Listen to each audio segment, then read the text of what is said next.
ကျွန်တော်ဘော့ကလီရဲ့ပုံကျန်း drawing တချို့လေ့လာကြည့်ရအောင်ဒီပုံကဒါရှုခင်းပုံစံမှာသူဒီမှာဒီရထားဖြတ်သွားလို့ရတဲ့တရားလိုပုံစံမျိုးပါတယ်နောက်ထပ်အဆောက်အုံတွေပါတယ်နောက်ဒီမှာဆိုလည်းအပင်သဘောလေးတွေပါတယ်ဒီကသူဒီမှာသုံးဝါးရမြင်းချောင်းလေးတွေပြောကြည့်စရာကောင်းတယ်ဟိုဒီမှာဆိုရင်ဒီလိုခုံခွက်ပေါ့ဒီတရားပေါ်ဘူရာယုံနဲ့ဒီအောက်နဲ့ကိုတရားအောက်ကပြန်ထမ်းထားဥစ္စာသူကဆက်ပြီးပြသွားသလိုမျိုးဒီခုံခွက်မြင်းဆိုတာလေဒီကျွန်တော်တို့ဒီလျှက်စစ်တိုင်းလိုသဘောမျိုးပဲပေါ့ဒီရင်းချောင်းပုံစံနဲ့သူပြပါအောင်နောက်ထပ်ဒီမှာဆိုလည်းဒီလိုမျိုးစောတူဝေပေါ့ဒီတရိကန်ချုံလှိုင်းပုံစံမျိုးပဲပေါ့အဲ့လိုမျိုးသူရွေရှားမှုတွေသူဒီပုံမှာတော်တော်သုံးတာပေါ့ဒီမြင်းပိုင်းလေးနဲ့သူပြပါတယ်နောက်ဒီမှာလည်းဒီအတိုင်းပဲဒီလိုတရိကန်မြင်းနေနဲ့အဲ့မှာသူအထအောက်ပြန်ယူပဲ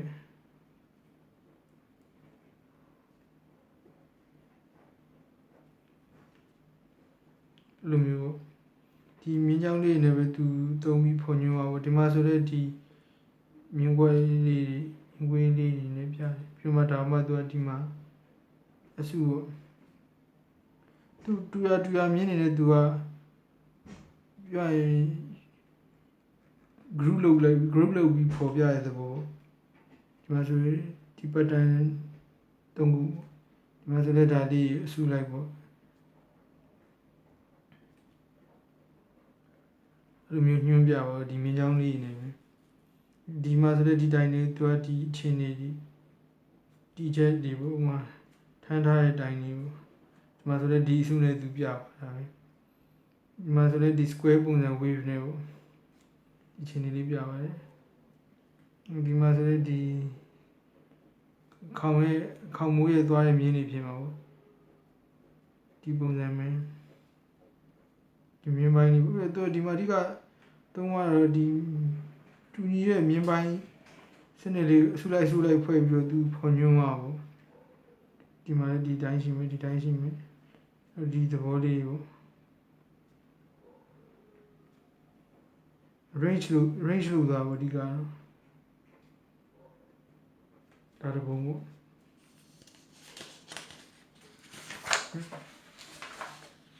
နောက်တပုံဒီပုံမှာတော့အဓိက idea ရစရာတော့သူနေရာပြမှုပေါ့ကျွန်တော်ခုနရှင်းပါတယ်သူ perspective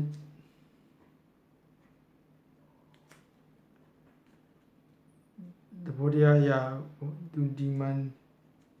dimension နေရာရှိမှုပြသွားတဲ့ပုံလေးကတော်တော်မိုက်တယ်ပေါ့ perspective ကိုသုံးတယ်ဆိုပေမဲ့သူကဒီမြင်ကွင်းတစ်ခုထဲမှာပဲအကုန်မြင်နေရတဲ့ပုံစံမျိုးမဟုတ်မြင်ကွင်းပေါင်းစုံသူကတစ်ခါလေးပေါင်းပြီးရေးလိုက်တာပေါ့ဒီပြန် perspective ကဒီ object တစ်ခုချင်းစီမှာရှိနေတဲ့သဘောမျိုးပေါ့ဒီအတွက်က perspective တစ်ခုရှိမယ်နောက်ဒီအတွက်ကလည်း perspective တစ်ခုရှိမယ်အဲ့လိုမျိုးပေါ့မြင်ကွင်းတွေအကုန်လုံးပေါင်းပြီးသူကတပုံလေးချရေးလိုက်တာပေါ့အဲ့ဒီမှာဆိုသူ spacing လေးယူရတာတော်တော်စိတ်ဝင်စားဖို့ကတော့ဒီမှာဆိုဒါပင်မအိမ်ပေါ့ပင်မအိမ်ရှိမယ်ဒါမှသူကဒီတုံးဒီမှာအဆောက်အဦလေးဒီမှာလူလေးလာနေ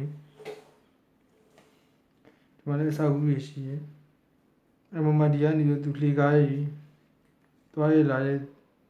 ဒီအဆောက်အဦဥမာဒီအဆောက်အဦဒီရက်ကွက်တစ်ခုဒါမှမဟုတ်သူဒီ community တစ်ခုမှာရှိရဲ့ဒီအဆောက်အဦတွေဒီတပုံနဲ့နေအကုန်လုံးမြင်းအောင်နေရာချသွားဘူးအဲ့လိုခြိုင်နေရာမှာနောက်ထပ်သူသုံးရတာဒီ line quality ပဲပေါ့ line quality ပဲသုံးပြီးသူက spacing ပြတယ် form အတွင်းတန်းဒုပုံစံတွေပြတယ် shape ပုံစံတွေပြတယ်နောက်ထပ်ကတော့ဒီ human ပေါ့လူပုံစံလေးသူဒီမှာမြင်းချောင်းလေးနေပဲတူချစ်ပြီးပြတယ်ဒီမှာ spacing ပြရဆိုတာဒီအကုန်လုံးမှာသူက shade တယ်မပေါ့လေဒီ line နေပဲဒီမှာဒီမြင်ကွင်းတစ်ခုလုံးက လေယာအနာဒီ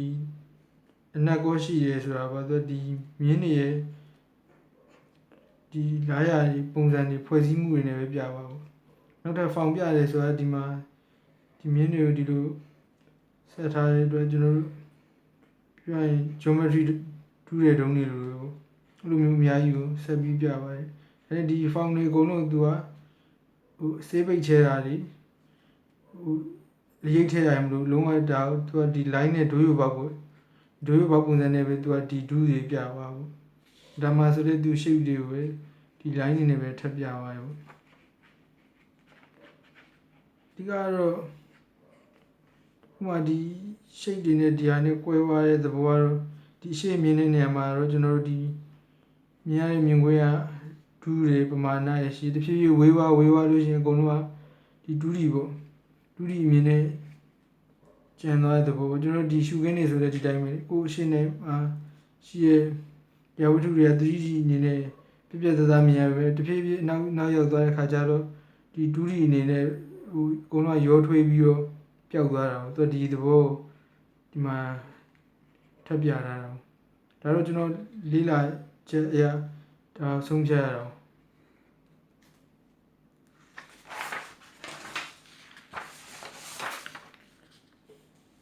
ဒီပုံမှာဆိုလဲဒီတိုင်းပဲသူ shape တွေအစားဒီ line နေနဲ့ပဲဒီ direction တွေပြပါတယ်ပုံဖော်မှုတွေလုပ်သားပေါ့ဒီမှာဆိုဒီလေးစိတ်ကပုံမျိုးလေးပေါ့ဒီကနေတွိုင်းတရားလေးရှိရင်ဒါဒီကုန်းလို့လေသူဒီ line နေနဲ့ပဲခေါ်ယူရတာပဲဒီမှာကျွန်တော်တို့အနောက်ကိုခေါ်ပါတယ်ဒီနောက်မှာကျွန်တော်ဘေးမှာလက်တင်စရာပေါ့ဒီလို chance ရိုးလေးခတ်သွားတယ်ဒီလို direction နဲ့ပြန်ယူပါတယ်ဒီမှာဒီအလံလေးကလွင့်နေအလံလွင့်တဲ့အချိန်မှာလည်းသူကဒီအရှိတစ်ခေါက်နောက်တစ်ခေါက်နဲ့လွင့်နေပေါ့အဲ့ဒူးသဘောတွေပါတာပေါ့ဒီမှာဆိုတော့ဒီတန်းနေရိုက်သွားတယ်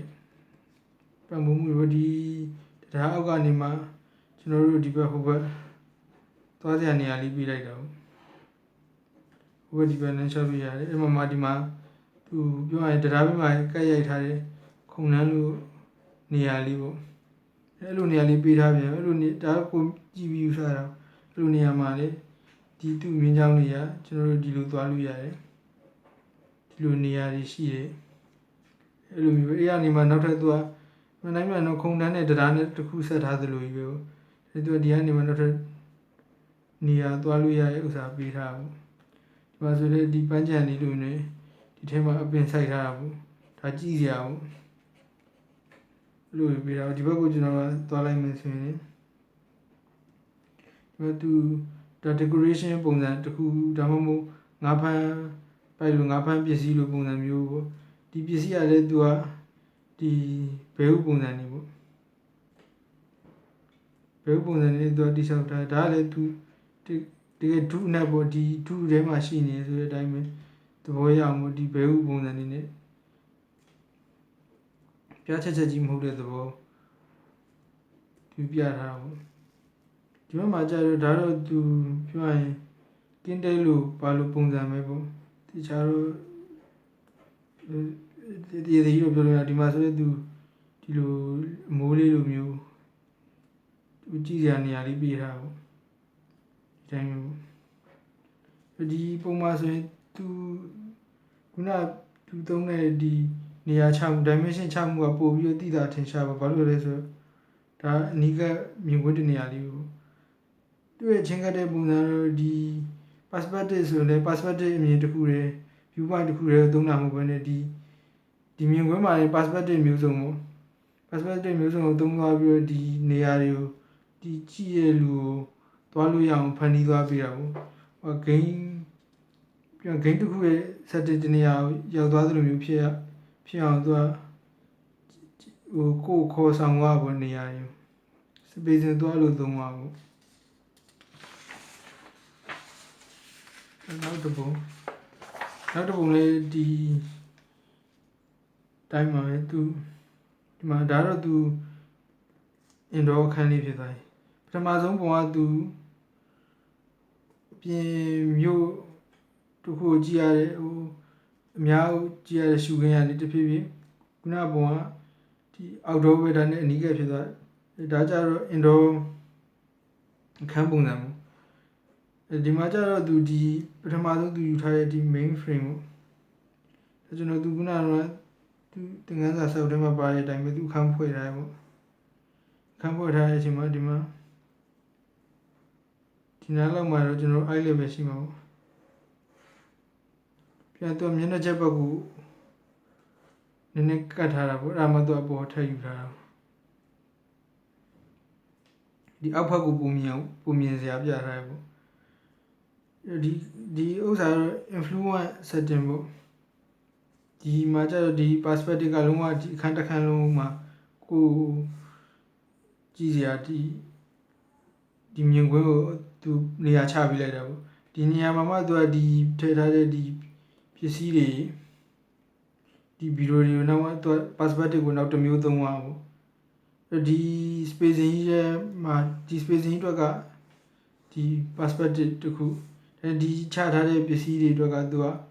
နောက်ထပ် perspective ပုံစံနေရာကြီးအများကြီးချသွားပေါ့ဒီမှာသတိထားမိရတော့ဒီထိုင်ကုန်လေးပေါ့ဒီထိုင်ကုန်လေးက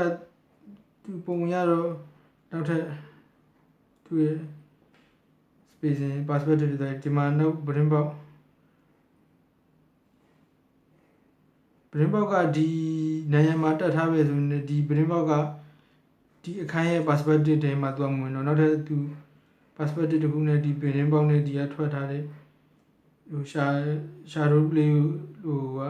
နောက် direction တစ်မျိုးပြောင်းသွားပြီပေါ့ဒီလိုပဲဒီမှာချထားတဲ့ဒီစပွဲကုန်လေးဒီစပွဲကုန်ကလည်းနောက်ထပ် perspective တစ်ခုလေးဝင်သွားပြီဒီမှာကြည့်စရာကောင်းတာဆိုတော့ဒီပရင်ပေါက်လေးရှိတယ်ဒီအခန်းတစ်ခုလုံးမှာဒီပရင်ပေါက်လေးပရင်ပေါက်လေးရနေပြီးဒီမြင်းတွေပြန်လာပြီခုနကတော့သူဒီမြင်းတွေကြတော့ဒီသူဒီ sketch book မှာရှင်းသွားတဲ့အတိုင်းပဲဒီမှာဆိုအလဲဖြစ်သွားမယ်ဒါကျွန်တော်တို့ကြည့်ရနေရတာကျွန်တော်တို့အလဲဖြစ်မယ်ဒီဘက်ကိုသွားရင် direction တစ်မျိုးဒီဘက်ကိုသွားရင် direction တစ်မျိုးဘယ်ညာဖြစ်သွားမှာပေါ့ဘက်ကဘယ်ဒီဘက်ကညာပေါ့ကျွန်တော်ကြည့်ရနေရဒီညာဒီ perspective ကိုကြာဆိုဒီသူပထမဆုံးချမှပေးထားတဲ့အခန်းပေါ် room perspective တိုင်းပဲသူကပြန်ယူထားတယ်ဒီမှာဒီမှာလူလေးတယောက်ကကြင်ပေါ်မှာအိတ်နေတယ်ဒါနဲ့ဒါရုပ်ရက်ကျင်တော့ဒါ flat လို့ပဲဒါနဲ့သူဒီမြင်းလေးနေပဲ direction အနိမ့်မြင့်နေပြန်ပေးထားတယ်ဒီမှာဒါ green ချီတော့ဒီမှာ green မျက်နှာပြင်မှာလူလေးအိတ်နေ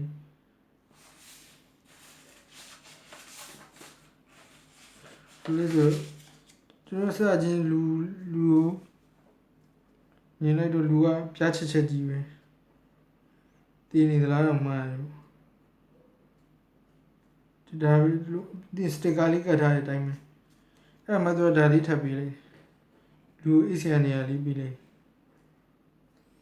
အေးစရာနေရာပြီးလိုက်တယ်ဆိုပေမဲ့ဒါကျွန်တော်တို့အမြင်မှာဒါလုံးဝအပြားပဲဒါလူကဖျားခင်းပြီးအိမ်နေရဖြစ်ဒါနဲ့တော့မှုဒီနေ့နေရဒီ direction လေးပြန်ပါ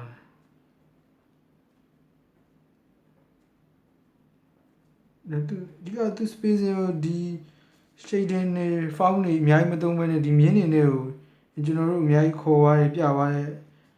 သဘောတရားပေါ့ဒီသဘောတရား strong ဖြစ်တာပေါ့နောက်ထပ်ဒီမှာကျွန်တော်သဘောကျတဲ့အချက်လေးတစ်ချက်ကဒီခုံလေးပေါ့ကလထိုင်ခုံလေးကိုသူပုံဖော်ရတယ်ဒီမြင်းနေနေပဲပေါ့ဘယ်လိုလဲဆိုဒီမှာဒါကျုံးမီမှာသူဟိုအစင်တစားလေးဖြည့်ထားတယ်ပေါ့ပြင်ဒီမှာဘေးလက်ရန်မဖင်ထိုင်းစရာအခင်း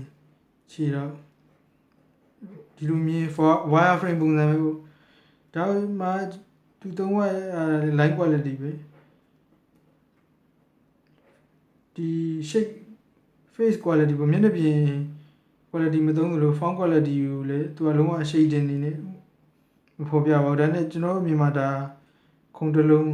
ဒီခုံမှာထိုင်စရာရှိရလက်ကင်စရာရှိရခြေထောက်ပါတယ်ဆိုတော့ဒီအချိန်ဒီမှာကျွန်တော်မြင်နေပေါ့ပုံမှန် နီးတိုင်းဆွဲမယ်ဆိုကျွန်တော်ဒီကျောမီဆိုလည်းဒီကျောမီပေါ့ကျောမီမှာ2ရှိမှာပေါ့ဒီမှာဒီလေရန်ဆိုလည်းလေရန်စလင်ဒါအလုံးဆိုလည်းဒီအလုံး2ရှိမှာပေါ့ပြီးဖင်တိုင်းနဲ့ဖင်ခင်းရတယ်သူခင်းပြဆိုရင်ခင်းပြ2ရှိမယ်ခြေတော့ဒါကျွန်တော်တို့တွေ့နေမြင်နေကြတာ reality ရဆိုတော့ဒီလိုပေါ့ဒါမှမကျွန်တော်တို့ဒီအလင်းမောင်ကြီးရှေ့ချင်းနေပါမှာပေါ့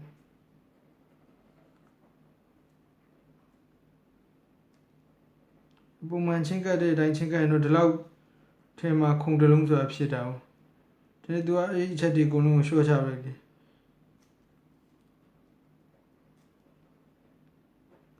line quality နဲ့သူခုံတလုံးရအောင်ဆွဲပါပေါ့ဒီအချက်ပေါ်ဒီဒါလည်း strong ဖြစ်တယ်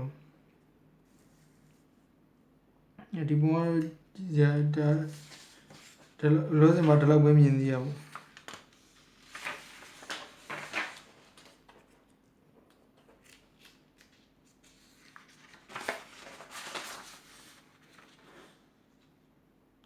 ဒါတော့သူအမိပေးထားတဲ့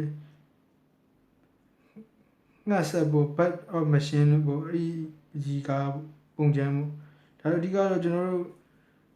သူပြချင်တာဒီမှာလက်ကင်တန်လေးပါဒီမှာယူကလေးတွေတက်ထားတယ်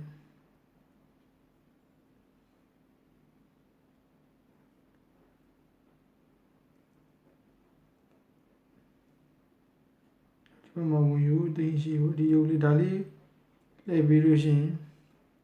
ဒီဝင်ရိုးရလဲပြီးဒီရုပ်လေးအထက်အောက်ဆင်းမယ်ပေါ့အေးသဘောပဲပေါ့ဒီမှာသူလက်ကင်ပါတယ်ဒီမှာသူသွားတဲ့ဝင်ရိုးပါတယ်ဒီမှာမှသူကဒီရင်းခွေးလေးနဲ့ဒီမှာကျွန်တော်ပြသလိုပဲဒီမှာအနေမြင့်သူကဒီတိုင်းမသွားတော့ဒီခွက်တယ်ခုံးတယ်ခွက်တယ်ဒီမြင်းလေးနဲ့ပဲသွားတယ်ပြီးတော့မှဒီမှာသူငှက်လို့ရုပ်လေးတွေခြေထောက်လေးနဲ့တက်တယ်ဒီမှာသူဒီဆိုရင်လည်းဒီမြင်းတစ်ချောင်းလမ်းလျှောက်ခြင်းမှာပြောဒီသူ့ကိုယ်သူပြန်ပတ်သွားတဲ့မြင်းတွေပေါ့မြင်းတွေပါတယ်ဒီလို line တွေပေါ့မြင်းပြောင်းနေလေပါတယ်အဲ့လို line လေးနဲ့ပဲသူမြင်းလေးသုံးပါဘူးဒီမှာဆိုလည်းသူဒီဆက်သီးစနစ်လို့ပေါ့လိုမျိုးထည့်ထားပေါ့ဒီပုံမှာတော့အဓိကလေ့လာကြသူမြင်းချောင်းအသုံးချတဲ့ပုံစံပဲပေါ့ဒါကျွန်တော်မြင်တဲ့လောက်ကဒီတိုင်းပဲပေါ့သူဒီမှာကြတော့ mechanic ပေါ့ဒီဆက်စနစ်တခုကိုပြပါတော့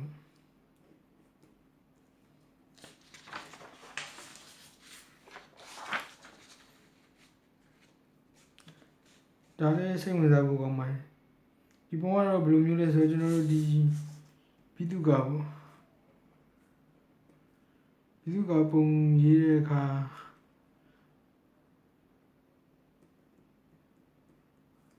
သူနဲ့ plan ပုံပေါ့ပနက်ပုံပဲပေါ့ပြီးတော့ဒီအိမ်တောင်မို့တိုက်တောင်မို့အစာအုပ်တစ်ခုစောက်တဲ့အခါမြင်ကွင်းအပေါ်စီကမြင်လာကြည့်သလိုတခြားမြင်ကွင်းဘတ်စုံကနေကြည့်ပြီးချရေးတဲ့အင်ဂျင်နီယာပုံလိုမျိုးပဲပေါ့ဒါနဲ့သူကအင်ဂျင်နီယာ drawing တိုင်းလို့ရေးထားမှာပေါ့ဒီခဲပုံချမ်း sketch အနေနဲ့ပဲသူရေးထားပေါ့ဒီမှာဘာရင်မြင်တယ်ဆိုဒီမှာကျွန်တော်တို့ဒီအဆောင်လေးပေါ့အဆောင်လေးရှိတယ်ဒီဆောင်လေးမှာဘေးပတ်လည်းထရံလေးကာတာပေါ့အဲ့ဒါမှသူအပေါ်ပြန်ယူထားပြီးတော့ဒီဒါပလန်ပေါ့ပနက်ပုံစံပြန်ချထားတဲ့သဘောလေးပေါ့ဒါရဲ့ဥစ္စာဒီဘောကနေပြန်ယူထားပေါ့ဒါမှသူကဒီတကွက်ပေါ့ဒီတစ်ခုကတကွက်လို့ပေါ့ဒီမှာကျတော့ဒါဒီအစာအုပ်ပုံစံပဲဒီအစာအုပ်ကဘယ်လိုအစာအုပ်လေးတော့ခွဲခြားခတ်တာပေါ့ရုပ်တရက်ကြည့်ရင်တော့တစ်ပင်မှာစောက်ထားတဲ့အိမ်ဒါမှမဟုတ်တစ်ခုနဲ့တစ်ခုဆက်ထားတဲ့ရဲတိုက်ပုံစံလေးလို့ပေါ့အဲဒါသူသွားတဲ့ဒီလမ်းနေရှိရင်မှာဆိုခွက်နေတဲ့ရှောက်လမ်းလေးရှိရင်ဒီမှာဆိုဒါလေးကပြန်တရားလေးလိုပဲတစ်ခုနဲ့တစ်ခုဒီအဆောင်လေးတွေကူးသွားပေးသလိုပေါ့ လူမျိုးရောက်နေရာပို့ထားပြီးဒီမှာဆိုဒါကေးဝါပေါ့ဒီမှာကေးဝါရှိမယ်ကေးဝါဘေးနားမှာဒီခြံစည်းရိုးလေးပေါ့ခြံစည်းရိုးလေးနဲ့နေရာပေးထားတယ်လို့အဲ့တော့ဒီကနေဒီဆောင်သွားကြည့်လို့ရအောင်လို့ဒါပြီးတော့မှဒီကနေပဲဒီသူညင်းလေးအမိန်လေးနဲ့ထပ်ပြတိုင်းထပ်ပြထားပြီးဒီမှာကြည့်စရာအဆောင်လေးတစ်ခုဒီမှာသူကွက်လေးပြတာဒါရတော့သူဝေးဝါးတဲ့တရားလူတိုင်းလူပုံစံတွေပေါ့တရားအသေးစိတ်ကျွန်တော်ပြန်ကြည့်ရလူနေနဲ့ပဲပြန်စိတ်ကူးယူရတာဆွဲတဲ့လူမဟုတ်တော့သူဘယ်လိုရွယ်ချက်နဲ့အဓိကဆွဲသလဲဆိုတာတော့ပြန်ဖော်ဖို့ခက်တာပေါ့အဲ့ကိုစိတ်ကူးနဲ့ပြန်မှန်းယူတာပေါ့အဓိကတော့သူဒီပေါ့ယူခုကိုခေါ်ရတဲ့သဘောမျိုး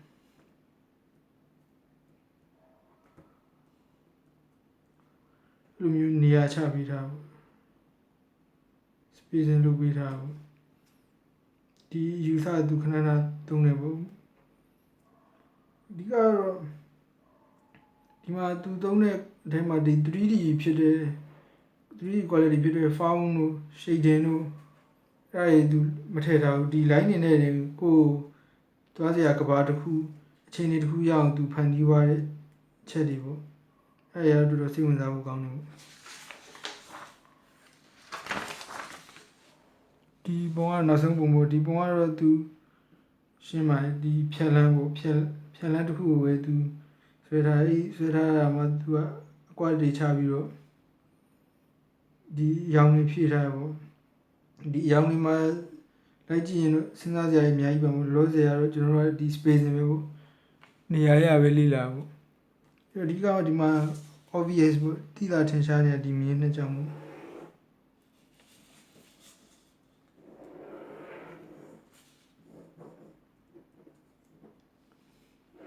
မတူရဲ့ spacing ပဲကျွန်တော်ပထမဆုံးပြောခဲ့တဲ့ဒီတန်လန်းလိုပဲဒီ sketchbook တွေကတန်လန်းသင်ခန်းစာလိုပဲဒီနောက်ကိုတစ်ဖြည်းဖြည်းဒီမြင်းကြဆူပါပေါ့ဒီလမ်းဆိုတော့ဒီမှာကျွန်တော်တို့ direction တစ်ခုတစ်ခါခေါ်ပါပေါ့ဒီတိုင်းသွားတဲ့အတွက်ဒီအတွင်းပေါ့အတွင်းကိုကျွန်တော်တို့ခေါ်ပါအတွင်းခေါ်ပါမှာမလိုက်ပြန်ဒီပကြီးကတစ်ချက်လုံးနီးပါးစာဒီအတွင်းဝဲခေါ်ပါပဲဒီကောင်းငင်ငွေးသားမပါဘူးအထက်မပါဘူးဒီလမ်းရဲ့ဟိုပြက်အကျယ်ကိုပြထားတယ်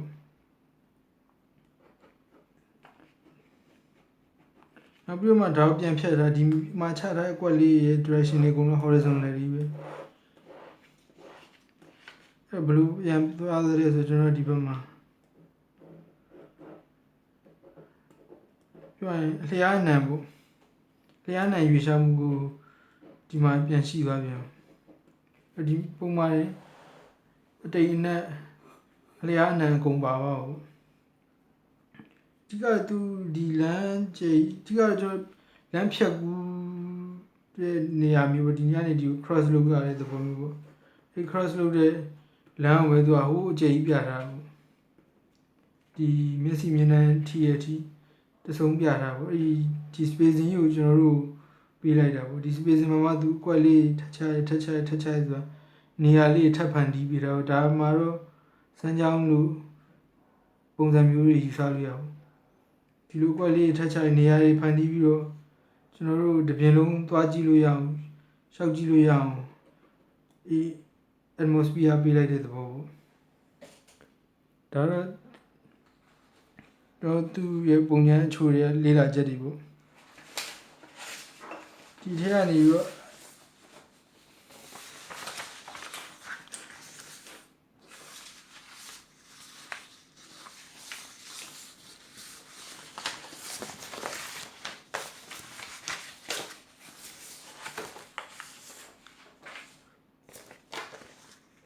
idea ရကြရအများကြီးရမယ်လို့ထင်ပါတယ်ဒီကတော့သူသုံးရတဲ့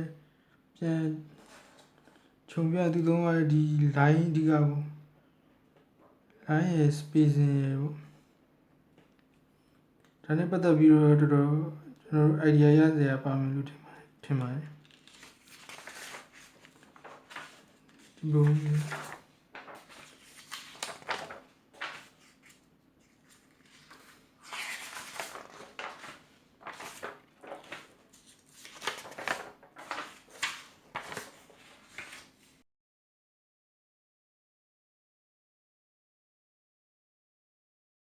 ဒီရတယ်သူ့ရဲ့ဒီသင်ခန်းစာတွေအသုံးချတဲ့ပုံသူတွေးခေါ်ယူဆတွေလေ့လာပြီးဆိုတော့ကျွန်တော်လုံးမဲ့ဒီ figure drawing အတွက်ပေါ့သူပြောတဲ့သင်ခန်းစာတွေကနေပြီးဒီ figure drawing နဲ့သက်ဆိုင်မဲ့လေ့ကျင့်ခန်းအချို့လုပ်ကြည့်ကြပေါ့အရင်ဆုံး record ပြန်ခေါ်ရမှာဒီ line of ဟိုလမ်းလျှောက်နေသောမြင်ပေါ့ကျွန်တော်တို့အခုလုံးမဲ့သင်ခန်းစာတော့မြင်းချောင်းနေနဲ့လမ်းလျှောက်ကြည့်မှာ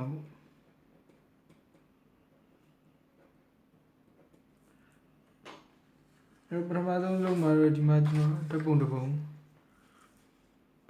ဘယ်လိုလုံးမလဲဘယ်လိုလမ်းလျှောက်မလဲဆိုတော့ဒီကတော့ဒါတော့ blind control လို့ခေါ်တာblind control drawing exercise ကိုအဲဒီ exercise လုပ်တာ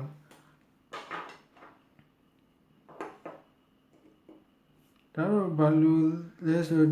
သူကတော့အမြင်နဲ့အသိနဲ့ကိုလေ့ကျင့်ကမ်းပေါ့ဒီပုံတူဖို့ပုံလှဖို့အရေးမကြီးဘူးပေါ့ဘယ်လိုလုပ်ရမှာလဲဆိုတော့ကျွန်တော်တို့ဒီမှာကိုကြည့်မဲ့ပုံနဲ့ကိုဆွဲမဲ့ပုံရှိရဲ့ရင်းကိုအစမှတ်တစ်မှတ်မှတ်လိုက်တော့ကိုဘယ်အစပြီးလမ်းလျှောက်မလဲပေါ့ဒီနေရာမှတ်လိုက်တယ်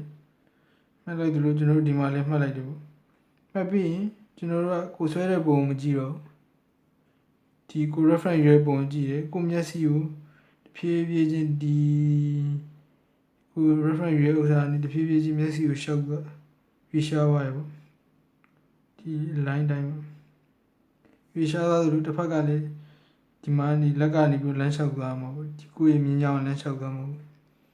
လျှောက်သွားပြီးလို့ကိုကတနေရာမှာဟိုဒီ line တစ်ခုလမ်းလျှောက်တာရက်လိုက်တယ်ပေါ့ရက်လိုက်ပြီးနောက်တနေရာမှာပြန်စမယ်ဆိုတော့မှကိုပုံပြန်ကြည့်ဒီပုံကြည့်ပြီးကိုပြန်စလမ်းပြန်လျှောက်မယ်အမှတ်ကိုနေရာယူပြီးပြန်လျှောက်မှာပေါ့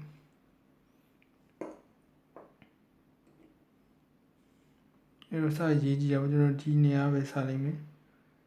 ကျွန်တော်ပုံကျွန်တော်မကြည့်တော့ဘူးကျွန်တော်ဒီ reference ပုံပဲကြည့်ပြီးဖြည်းဖြည်းချင်း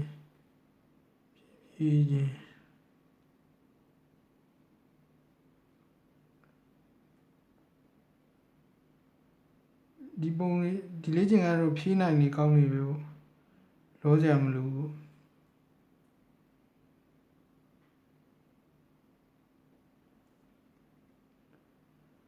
ဒီလေ့ကျင့်ခန်းလုပ်တဲ့အခါမှာလှဖို့လေ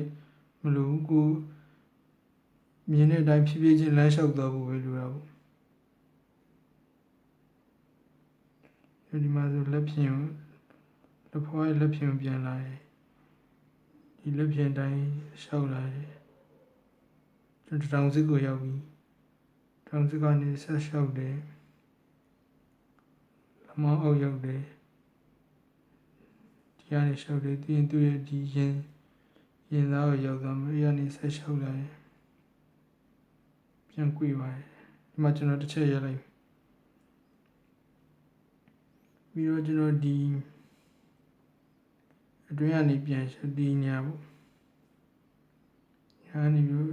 အခုစာပြီးလျှောက်တာတော့နည်းနည်းမြန်လိုက်မယ်ဘာလို့ဗီဒီယိုမှာအချိန်ရှိသွားမှာဆိုလို့လျှောက်တယ်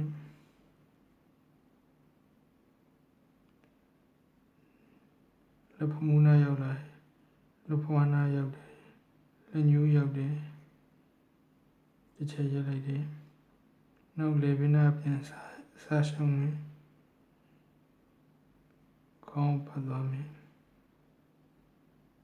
မျက်လုံးချိုင်သွားမယ်ပါဖောင်းမီးစီမီယူနေရွယ်ဆက်သွားလိုက်မယ်မျက်လုံးတစ်လုံးညခုံးနှာခေါင်းပါးစပ်တစ်ချက်ရက်လိုက်မယ်ဒီကနေရွယ် ပြန်ပြီးတော့အောက်ကိုဆင်းမယ်လက်ပြင်ယူကျောကိုခါတင်ပစုံအောက်ပေါင်းပြီးတော့ခြေသလုံးခြေဖနောက်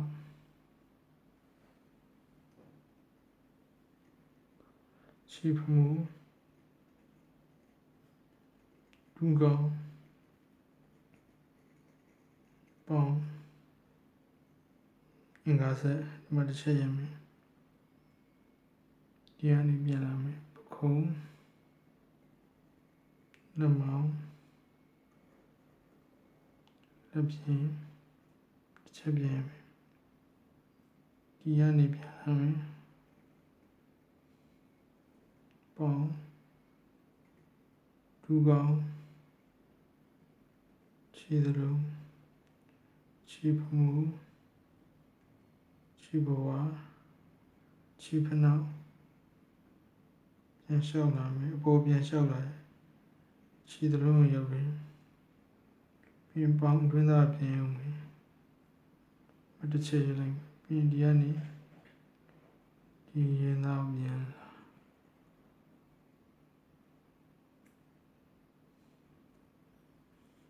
ဒါပဲ blind control ရတော့ဒါပဲအဓိကတော့အချိန်ယူများယူလို့ရပေါ့ဖြည်းဖြည်းချင်းဒီကိုလုံးကိုလှည့်ပတ်ပြီးလျှောက်သွားဖို့လိုတာပေါ့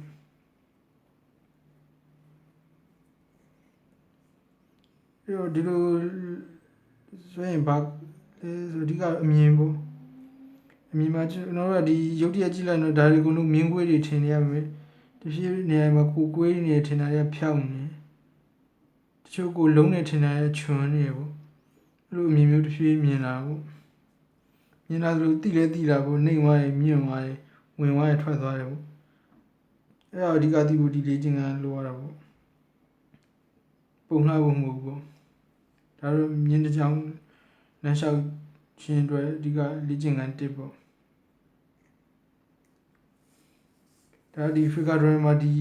လေ့ကျင့်ခန်းတွေများကျင့်ထားဖို့လည်းလိုတာပေါ့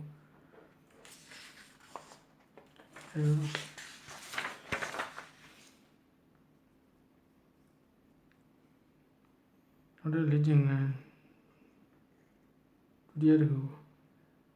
ဒါတော့တချောင်းမြည်ခြင်းပေါ့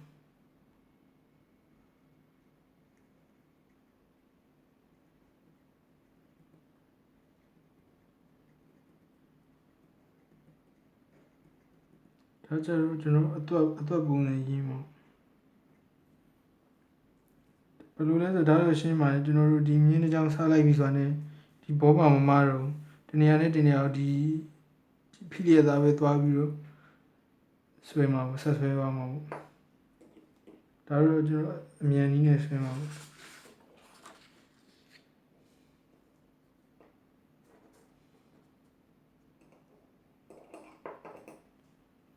ဒီမှာကျွန်တော်ပင်နေရဆမ်းကျွန်တော်ခေါင်းအောင်ဆမ်းမယ်ဆိုခေါင်းအောင်ဆက်ဆွဲတယ်ဒီကြောင့်လည်းဇမင်းဒီတိုင်းဆက်ဆွဲတယ်နေရွက်ဆွဲတယ်ဒီနောက်ကကြာနေမယ်ဇမင်းဆွဲတယ်မျက်ခုံးဆွဲတယ်နှလုံးဆွဲတယ်နှာခေါင်းဆွဲတယ်ပါးစပ်ဆွဲတယ်ဒါလည်းလှဖို့မလိုဘူးပခုံးလာမယ်ဒီဘက်ပခုံးလာမယ်ပြင်လက်မောင်းလာမယ်ဒီဟာနေသွားမယ်ပြင်ဒီလက်စုပ်ထားလက်လေးလာမယ်ပြင်တောင်စစ်ကနေဒီလိုသွားမယ်ပြင်ကျုံကနေခါဒီလိုထွက်သွားမယ်ပြင်ဒီရင်ကနေရင်သားတွဲကြနေမယ်ဒီဘက်ရင်သား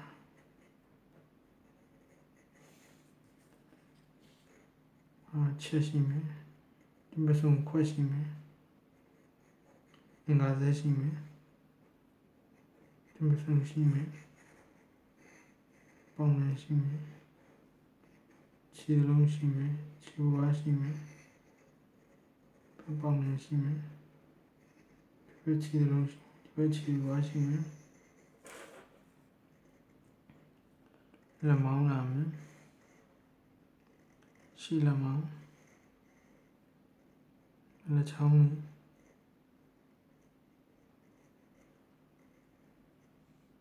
ဒီလောက်ပဲပေါ့ဒီ ဒီတိုင်းပဲကိုလွတ်လွတ်လပ်လပ်ပဲဒီလမ်းလျှောက်သွားတာပဲပေါ့ဒါလေးလမ်းလျှောက်တဲ့လေ့ကျင့်ခန်းပဲမြင်းတစ်ချောင်းလမ်းလျှောက်တာပေါ့ဒါတော့နေပူမြန်တာပေါ့ကျွန်တော်ဒါနည်းနဲ့ပဲနောက်တစ်ပုံဆွဲကြည့်တာပေါ့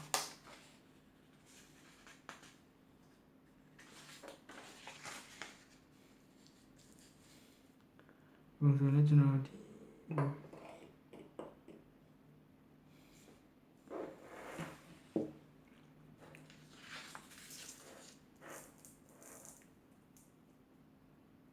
ဒီပြန်ဆက်ဆွဲမယ်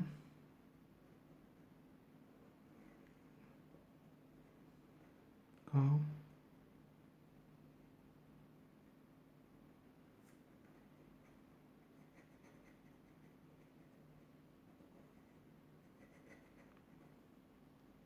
ညက်ယူခုံးနဖွာရင်သာနောက်ထပ်ရင်သာတစ်ဆိုင်ခုံး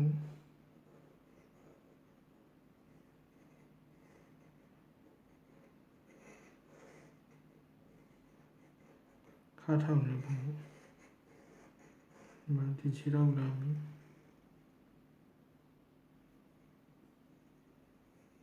ပြန်လာပြီဆွဲနေမြင်ကုန်သွားရင်တော့ဒီဖောင်တင်ပြန်မှပြီးတော့မြင်စုလို့လိုတာပေါ့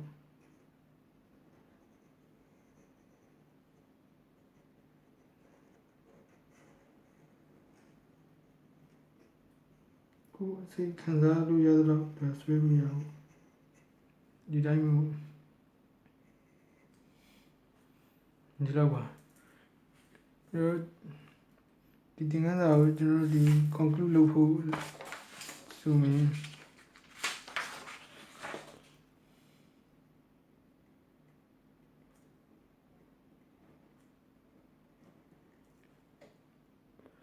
ကျွန်တော်ဒီမှာသွားခဲ့ရတော့ဒီပကြီးစရာပိုကလီပေါ့ပိုကလီအကြောင်းပြောတယ်ပိုကလီအကြောင်းနေကျွန်တော်ဒီဘာဟောက်စ်အမှုပညာအကြောင်းပေါ့ဘာဟောက်စ်အကြောင်းပြောတယ်ဒီကတော့ဒီဘာဟောက်စ်အတွေးခေါ်ဘာဟောက် influence ကျွန်တော်တို့တွေးခေါ်ပိုင်းမှာအရေးကြီးတာပေါ့အဲကြောင့်အဲ့ဒါထည့်ပြောတယ်ပြီးတော့ကျွန်တော်ဒီပိုကလီရဲ့ပတီကိုကီ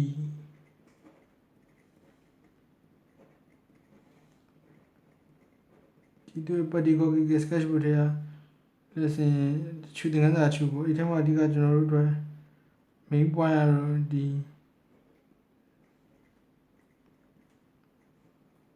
ညနေကြောင်းလမ်းလျှောက်ခြင်းပေါ့ညနေကြောင်းလမ်းလျှောက်ခြင်းကျွန်တော်တို့အဓိကသင်ခန်းစာပေါ့ဒါနဲ့ကျွန်တော်တခြားသူပြသွားတဲ့သင်ခန်းစာတွေထည့်ပြောပါဘူးနောက်တစ်ခုကသူရဲ့ sketches and drawing တွေလေ့လာရင်ပေါ့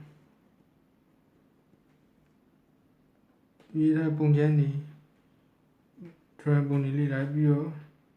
ကျွန်တော် exercise လုပ်တယ်exercise က blind contour ဒီကကြတကြောင်ဆွဲပေါ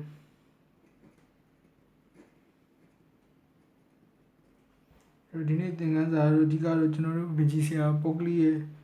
တွေးခေါ် user တချို့နဲ့ဒီ user တွေကကျွန်တော်တို့ဒီလူပုံဆွဲတဲ့နေရာမှာအများကြီးထောက်ပံ့ဖြစ်လာနိုင်တယ်ပေါ့အဲ့ idea အတွက်ပြောရတာပေါ့ဒီပုတ်ကလေးရေးသွားတဲ့ဒီတခြားအစားအပြုတွေရှိရဒီပတီကိုကီက sketch book မှာနေတခြားသင်ခန်းစာတွေလည်းရှိရပေါ့ဒီအကြောင်းတွေရောနောက်အဆင်ပြေတော့ထပ်ပြောမှာပေါ့အခုတော့ဒီသင်ခန်းစာအတွက်ကတော့ဒီလောက်ပါပဲကျေးဇူးတင်ပါတယ်